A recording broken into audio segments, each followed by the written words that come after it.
আচ্ছা প্রিয় ভাইরা, বলেন তো, যা নামাজ পড়েন না, আচ্ছা আমি ধমক ধমক দিচ্ছি না, আমি আমি মনে করেন যে আমি আসিফ হুজুরই না, মনে করেন আমি আপনার আপন মায়ের পেটের ভাই, আপনার ভাই আমি। আচ্ছা আপনি বলেন যে নামাজ পড়ছি না হুজুর, আমার কাজ আছে। আচ্ছা হুজুর নামাজ পড়ছি না, আমার ক্লাস আছে। আচ্ছা হুজুর নামাজ পড়ছি না, আমার একটা অ্যাপয়েন্টমেন্ট আছে, খুবই দরকারি অ্যাপয়েন্টমেন্ট।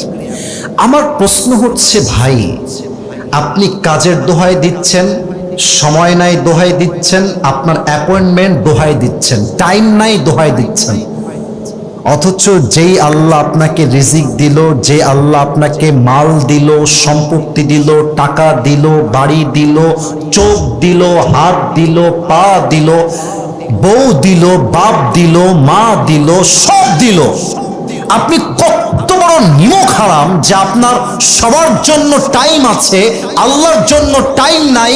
এর মানে আপনার মতো বড় নিমক হারাম আর কেউ হতে পারে না, ঠিক কিনা বলে? আচ্ছা বিয়ে যারা করছেন, একটা এক্সাম্পল দিব, রাগ করবেন না, যারা